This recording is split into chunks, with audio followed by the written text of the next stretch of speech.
મૂળી મંદિરનો પ્રસંગ છે. મૂળી એટલે સુરેન્દ્રનગર જિલ્લો કહેવાય. સુરેન્દ્રનગર જિલ્લામાં મૂળી ગામ આવ્યું. ગામ જ છે, નાનું ગામ, પણ સ્વામિનારાયણ ભગવાને ગામમાં મંદિર બનાવ્યું, ભવ્ય મંદિર. અને મૂળી મંદિરના બે પ્રસંગો બહુ સંપ્રદાયમાં પ્રચલિત પ્રસંગો છે. આ બંને ભગવાનના પ્રગટપણાના ઘણા બધા પ્રસંગો છે મૂળી મંદિરના, તો પણ આપણે બે પ્રસંગોને આજે યાદ કરીએ. જ્યારે મંદિરની પ્રતિષ્ઠા થઈ, ઝાલાવાડ દેશ કહેવાય, એ બધું મૂળી છે ને, ઝાલાવાડ પ્રાંત કહેવાય. અને ઝાલાવાડ પ્રાંતનું પહેલું મંદિર હતું. સ્વામિનારાયણ ભગવાનની મૂર્તિ પધરાવવામાં આવી, પ્રતિષ્ઠા થતી હતી. પહેલું મંદિર હતું એટલે સમાજને આમંત્રણ આપ્યું હતું, પણ ધાર્યું હતું એના કરતા સંખ્યા બહુ જ વધી ગઈ. એ વખતે ધાર્યું હશે કે 5-10 હજાર માણસો આવશે, પણ સંખ્યા એટલી બધી વધી કે નાખી નજર ના પહોંચે એટલી બધી સંખ્યા થઈ ગઈ. હવે એ મંદિરની સેવા બ્રહ્માનંદ સ્વામી સંભાળતા હતા. સ્વામી પણ બહુ સમર્થ પુરુષ હતા, પણ છતાંય અવરભાવની લીલા દેખાડતા હતા. અને પ્રતિષ્ઠાનો ઉત્સવ કરવા આવ્યા હતા સદગુરુ ગોપાળાનંદ સ્વામી. સ્વામિનારાયણ ભગવાને મૂર્તિઓની પૂજા કરી દીધેલી, પછી ભગવાન આ લોકમાંથી અદ્રશ્ય થઈ ગયેલા, એટલે અવરભાવ બંધ કર્યો હતો. ભગવાન ગયા એવું ના કહેવાય, પણ અવરભાવ બંધ કર્યો એવું કહેવાય. એટલે ગોપાળાનંદ સ્વામી પધારેલા અને સંખ્યા ખૂબ એટલી બધી વધી એટલે સ્વામીને ચિંતા થઈ, બ્રહ્માનંદ સ્વામીને ચિંતા થઈ કે આ બધું કેવી રીતે પાર પડશે. એ વખતે જમવાની અંદર મુખ્ય બે આઈટમ હતી. મુખ્ય બે જ આઈટમ. કઈ બે આઈટમ? ચણા અને સુખડી. આ બે મુખ્ય આઈટમ. પછી બીજું બધું વધારાનું, પણ ચણા ને સુખડી બધાને જમવામાં આપવામાં આવતી. એટલે સુખડી બનાવેલી, પણ જે સુખડી બનાવી હતી એના પ્રમાણમાં સંખ્યા બહુ વધારે હતી, એટલે સુખડી બધાને થાય એવી નહોતી. અને તાત્કાલિક ગામડું હતું. મૂળી તો એક નાનું ગામ, આજે નાનું ગામ જ છે, એટલું મોટું ગામ નથી. એ વખતે નાનું જ હતું 200 વર્ષ પહેલા. હવે તાત્કાલિક બનાવવું કેવી રીતે બધું, અને લાવવું ક્યાંથી, શું કરવું, એટલે ચિંતા થઈ કે શું કરશું, કેમ કરશું. સદગુરુ ગોપાળાનંદ સ્વામી 5-7-10 હરિભક્તોને લઈને બેઠેલા અને સત્સંગ કરતા હતા. અને બ્રહ્માનંદ સ્વામી આવીને સ્વામીને કે જોગી કથા બંધ કરો, કથા બંધ કરો. કે જોગી એટલે સમજ્યા? ગોપાળાનંદ. જોગી કથા બંધ કરો, હવે કથા કરો છો, પણ બહાર તો જરા જુઓ, આટલી બધી સંખ્યા છે, બધાને જમાડશું શું? બધા આયા છે આપણા ત્યાં પ્રતિષ્ઠામાં, બધાને જમાડશું શું આપણે? એટલે ગોપાળાનંદ સ્વામી કે સ્વામી ચિંતા ના કરો, ચલો હું આવું જોડે. અને ગોપાળાનંદ સ્વામી જોડે પધાર્યા. અને સ્વામીને કહ્યું સુખડી ક્યાં બનાવીને મૂકી છે એ કહો.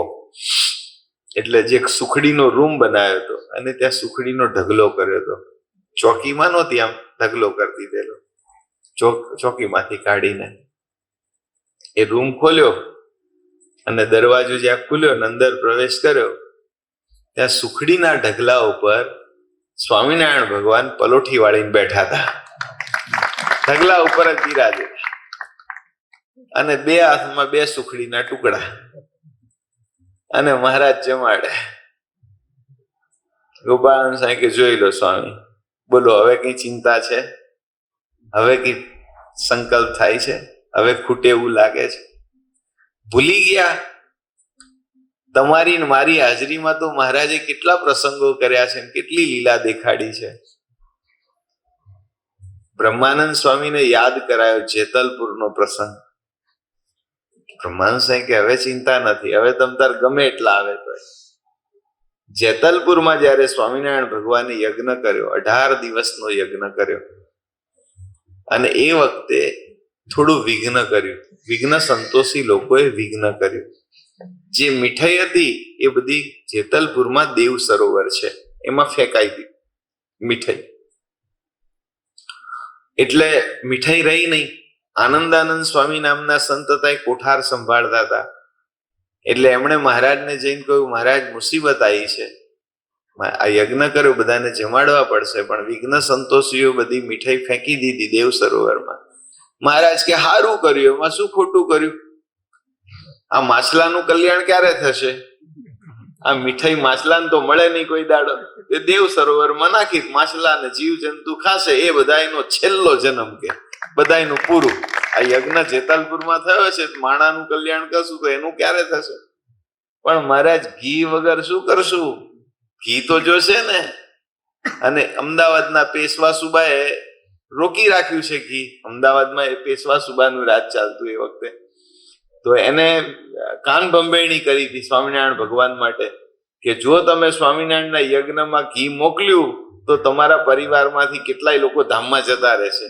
આવું અને હલકા શબ્દો છે ને બહુ જલ્દી અસર કરે.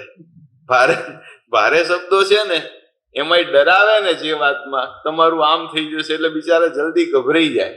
એટલે પેશવા સુબા ગભરાઈ ગયા, એટલે કે મારે ઘી મોકલવું નથી. સ્વામિનારાયણના યજ્ઞમાં ઘી તૈયાર કરેલું હતું પણ કેન્સલ કર્યું મોકલવાનું.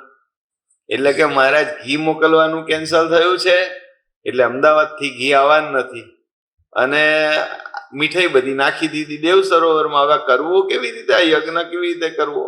અને દરરોજનું 500 મણ લોટના લાડુ બનાવવાના. કેટલા? 500 મણ લોટના લાડુ.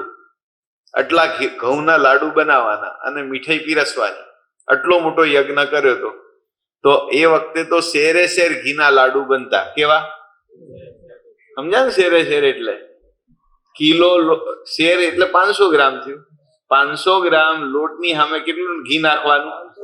500 ગ્રામ. પાણી નહીં છાંટવાનું. અત્યારે તો ઘીની જગ્યાએ પાણી છાંટીને આમ ચીકણા કરે થોડા, અને ઘી ઓછું નાખે. પણ એ વખતે એવું નહોતું. શેરે શેર ઘીના લાડુ મહારાજ જમાડતા બધાને. એટલે એટલું ઘી વાપરવાનું.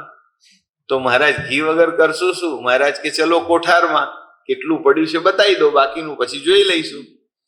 તો તપાસ કરી ત્યારે 2 કુલ્લા હતા. કુલ્લા એટલે માટલા, માટી ઓલા ઘી ભરેલા.